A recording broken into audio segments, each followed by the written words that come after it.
Ahora es el turno del doctor Emanuel Terrón, que es hermano de Matías Terrón, asesinado en Avellaneda en junio del 2016. Y mientras se va acomodando el doctor Terrón, le comento que terminaríamos la jornada de exposiciones del día de hoy. Teníamos programada para el martes que viene otra jornada donde tendríamos también 5 o 6 expositores. El martes que viene hay sesión, con lo cual vamos a tener que reprogramar el día. Y además les comento de que tenemos alrededor de 18 o 20 que han solicitado dar su opinión sobre el tema de esta ley que estamos tratando. Con lo cual, si les parece bien, con esas 18 o 20 cerraríamos la etapa y las jornadas de consulta y exposiciones para ya comenzar en el plenario de comisiones a delinear el dictamen final. Y me propone acá el presidente de la Comisión de Derecho y Garantía de convocarla para el miércoles. El miércoles que viene convocar para continuar. Continuar escuchando, efectivamente. ¿Quedó claro entonces? Adelante, doctor Terrón. Bueno, muchas gracias. Buenas tardes a todos. Primero que nada, quería contarles que me costó mucho pensar cómo iba a hablar y después de escuchar todas las exposiciones de hoy decidí no tanto hablar como abogado, sino hablar como familiar de víctima. Para poder visibilizar qué es lo que nos pasa a nosotros día a día y lo que es vivir a partir de un hecho que nosotros jamás pedimos que nos ocurra, con una familia desmembrada y de una forma totalmente imposible a veces casi de llevar adelante. El 22 de junio del año pasado, mi hermano fue a buscar a sus perros cuando volvía de la facultad. 5 días antes había sido el Día del Padre, nos había dado la noticia que iba a ser papá.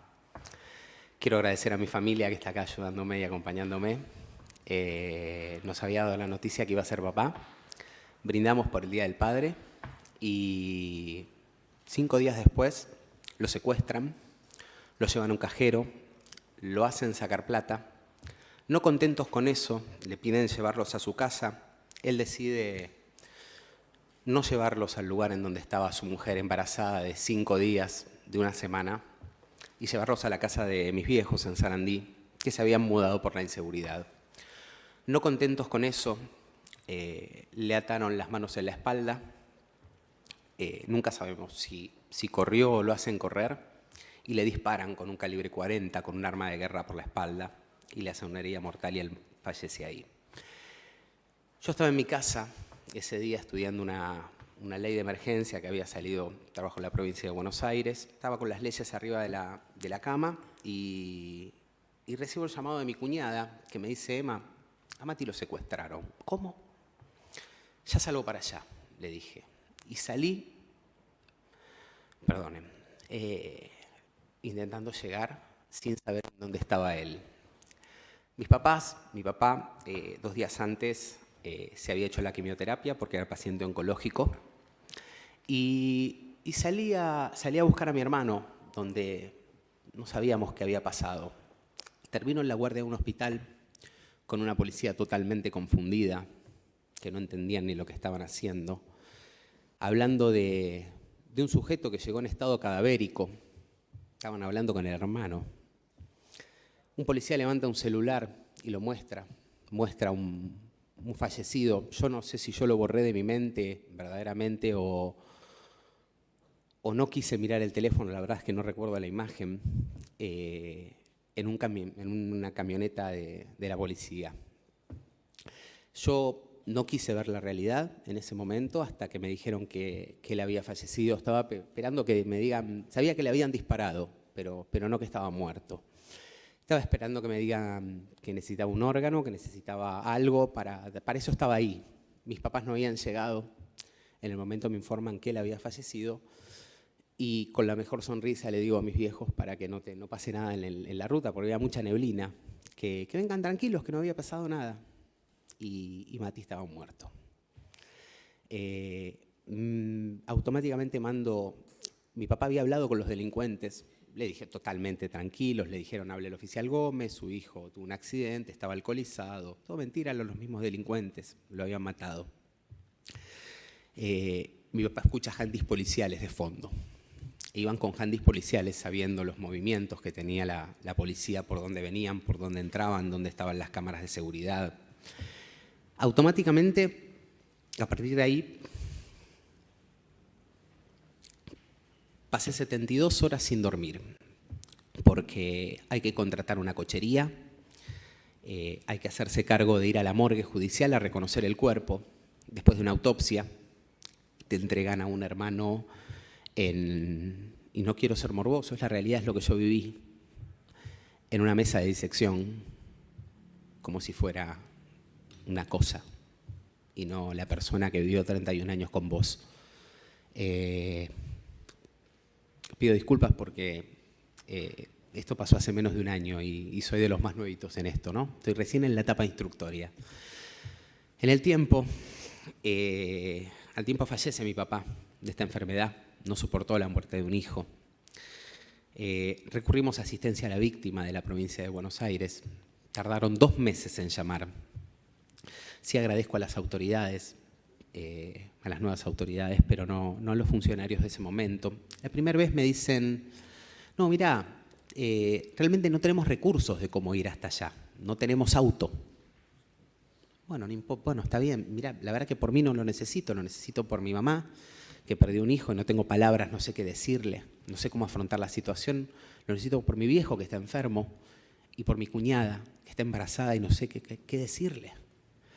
Me dicen, bueno, quédate tranquilo que te vamos a llamar. Me llama otro psicólogo de asistencia a la víctima de la provincia, sin saber que me había llamado, una falta de comunicación entre ellos, falta de profesionalismo, falta de protocolo, falta de tacto. Y me dicen que estaban de huelga, que la verdad que no estaban conformes con el salario y que estaban de huelga. Yo había perdido un hermano hacía 15 días. A los 15 días me vuelven a llamar y me dicen que realmente por convenio tenían un día más que les habían dado por convenio, que lo venían peleando hace muchos años y que, bueno, cuestión tardaron 3 meses en venir. Vinieron una vez, nunca más aparecieron. Esa fue la asistencia a la víctima, el Centro de Protección a la Víctima de la provincia de Buenos Aires. Sí agradezco a las autoridades porque me pasó como Carolina, tenía un video, mi mamá había venido a un congreso médico una semana antes y filmamos un video que por ahí lo vieron en la tele, en el que Matías nos cuenta que iba a ser papá. Nosotros le contamos a mi mamá en el auto y filmamos ese momento. Y ese video fue el que me dio trascendencia en los medios.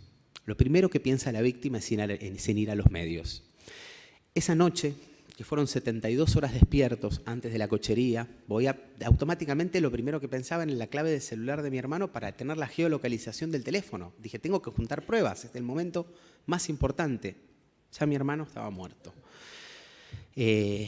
Uno tenía que hacerse prácticamente cargo de la investigación. Voy a dar la primera declaración frente al fiscal y sabiendo yo que mi papá, o sea, con toda la desconfianza en la fuerza de seguridad en ese momento, había handys policiales, no sabíamos qué pasaba. Me van a tomar la declaración el fiscal y hay 7 policías atrás míos parados. Digo, disculpen señores, ¿qué hacen acá? Que ustedes no tienen nada que hacer acá. No, porque queremos ayudarlo. No, por favor. Yo voy a declarar y les pido por favor que se retiren. Yo. Nunca tuve una asistencia de nada. Y yo porque conozco, porque estudié, pero nunca me imaginé vivir esto en persona. Creí que la justicia era otra cosa, creí que se trabajaba de otra manera. Es por eso que quería contarles un poquito esta historia, porque es la realidad, es lo que se vive. Después de eso nos pusieron custodia por amenazas y por un montón de cosas. Y no sé si vieron en el diario La Manzana de la Muerte, en Clarín salió una nota. Uno de los 4 muertos en 4 meses es mi hermano. Tuvimos 3 muertos más en ocasión de robo, una parrilla, una pizzería. Ya es por una recaudación, ya es por nada. Y esas víctimas no tienen ningún tipo de asistencia. La víctima es el sujeto más importante en el proceso. Es el que sufre desde un primer momento hasta, yo recién empecé, no sé cuándo. No hay día que no me levante noche que no me acueste pensando en mi hermano y en de qué manera puedo empezar a unir todas esas piezas que quedaron totalmente desencajadas. Mi hermano, que era el que estaba en el medio, el más chico, y yo lo veo a mi otro hermano más chico que es médico, 48 horas metido en una guardia por 12.000 pesos trabajando. Y escucho a alguien de asistencia a la víctima que trabaja con delitos graves que me diga, no tengo cómo ir, no tenemos recursos, o estamos de paro. ¿Cómo le podés decir eso a un pibe que perdió un hermano? Es una falta de profesionalismo, de tacto y de humanidad que no tiene explicación, y es algo que viven las víctimas todos los días. Cuando te pasa esto, querés buscar una salida y querés decir, bueno, empezamos a tratar de asistir a alguien, de ayudar a alguna víctima, y te encontrás con situaciones que decís, no lo puedo creer. La víctima es víctima todo el tiempo en el proceso. Cuando hablamos de asistencia, creemos que tiene que existir un protocolo universal respecto de esa primera asistencia a la víctima, psicológica y de acompañamiento, y un asesoramiento jurídico. Ahora, en lo que hace el acceso a la justicia y el rol de la víctima en el proceso, consideramos que la víctima es maltratada por el sistema en todo sentido y es el dueño del conflicto.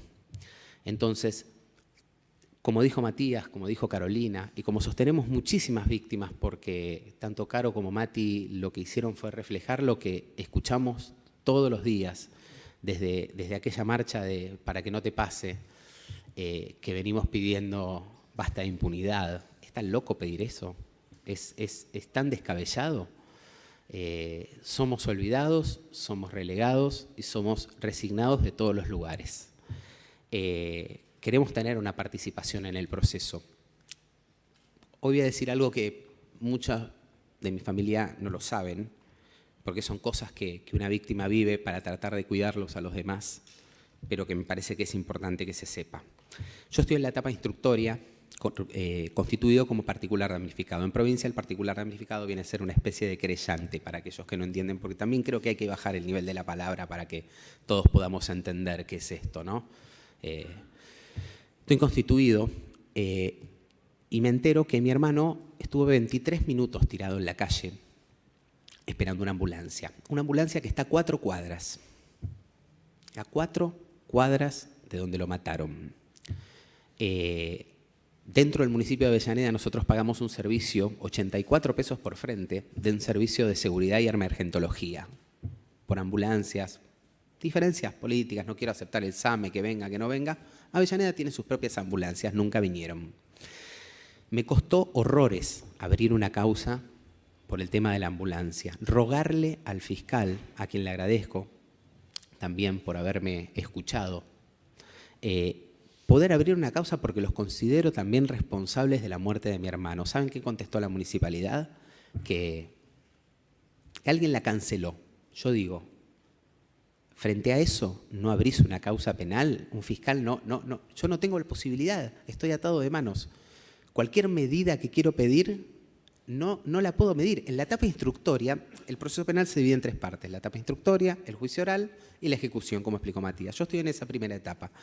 Esa etapa es una de las más importantes porque es donde acumulamos toda la prueba en contra de los victimarios, o por lo menos para poder esclarecer el hecho y saber verdaderamente qué pasó. Y yo no puedo pedir medidas. Estoy supeditado a la voluntad del fiscal. Que si me toca un fiscal buena onda o si le caigo bien o le llevo una rosca de Pascuas, tal vez la medida la saque. Y es triste, ¿eh? Y es triste. Es triste tener que mendigar justicia. Porque en el medio te pasan muchísimas cosas. Y con un dolor que es tocar, les puedo asegurar que cuando sos familiar de víctima y en estas circunstancias, y ojalá a nadie le toque y por eso luchamos, tocas el infierno con las manos. Y es el infierno de verdad, ¿eh? Es doloroso. Es enfrentar una realidad que no tiene explicación. Tener que ir a comprar el cochecito con mi cuñada en lugar de mi hermano ir y explicarle que a mi sobrino el día de mañana, que hoy tiene 2 meses, nada más que 2 meses, y no va a conocer a su papá. Él sí tiene perpetua, ¿eh? Mi cuñada tiene perpetua. Mi mamá que perdió a su hijo tiene perpetua. Mi papá que está 3 metros bajo tierra tiene cadena perpetua. Escuchar a gente que mató hoy, me parece que no podemos desviarnos de la discusión de la 24660 también y quiero hacer un poquito alusión a eso. Soy hincha Independiente, mi hermano era fanático de Racing y ayer mirando el partido de Independiente me encuentro con esta bandera en la hinchada que dice no a la reforma de la ley 24660. Yo creí que a la cancha se iban a ver partidos de fútbol y se iba a disfrutar después de haber visto un muerto en la hinchada de Belgrano. Y no, se va a hacer política y de esto no se habla. Tenemos que empezar por primera vez en este país a sacarnos la careta y empezar a enfrentar este tipo de cosas. No puede ser que en una cancha de fútbol se esté pidiendo por una ley que lo que quiere es limitar las excarcelaciones para los violadores y los reincidentes, y que ni siquiera es una ley que va a afectar a los actuales condenados y a las personas que esto quede muy claro. Entonces, volviendo un poco al tema de víctimas y a esta necesidad de querellar como dueño del conflicto que somos, nos dejaría mucho más tranquilos. Nosotros no pedimos estar acá, pero ya que nos pusieron por determinadas fallas en las políticas en los últimos 40 años, porque esto no viene de hoy, ni fue en los últimos 10, ni en los 5, esto es una consecuencia y esto va a tardar muchos años en cambiar también, porque también creemos que hay una pata cultural y una pata de educación. No somos de los que creen que hay que aumentar las penas. Yo siempre pregunto lo mismo, ¿no? Siempre le pregunto a alguien si mataron a alguien alguna vez y si matarían a alguien. Y todos me contestan que no. ¿Por qué? ¿Porque te dan 20, te dan 25, te dan 30? No, porque no lo tenés en la sangre. Entonces, son muchas las discusiones que tenemos que dar y darlas de frente. Si verdaderamente para determinados delitos existe o no existe la reinserción. Si podemos reinsertar a una persona en la sociedad, y esto es como una universidad. Vos tenés un mínimo de 6 años, 7 años, y lo hablaba con el doctor Díaz Cantón, que tuve el honor de ser alumno de él. Y la verdad que se quedó asombrado con lo que me pasó. Uno cuando ingresa a una universidad, cursa una cantidad de años mínimo, pero si no rinde unos exámenes, si no da cuentas, no le dan el título. No podemos esperar que una persona cumpla 20, 25 años y salga sin siquiera evaluarlo o sabiendo que esas evaluaciones no existen. Me parece que las víctimas tenemos derecho a pedir y cuestionar medidas dentro del proceso, porque una de las pruebas que tengo yo en la causa de mi hermano me llama el fiscal y me dice, los tenemos, aparecieron. Hay 2 detenidos, el arma asesina de mi hermano, y apareció el Nextel de mi hermano. Mi hermano no tenía un Nextel. Fue un Nextel habilitado 24 horas después de que mi hermano fue asesinado. Por ende, ese Nextel, no sé si ustedes piensan lo mismo que yo, pero yo pienso eso. Es algo que, si yo voy a juicio oral con esas pruebas y no voy a fondo sobre esas pruebas, tengo unos condenados tal vez que no sean, no sé, pero yo tengo que tener el derecho de cuestionar o pedir medidas dentro del proceso, porque es mi derecho, porque es mi hermano y por todo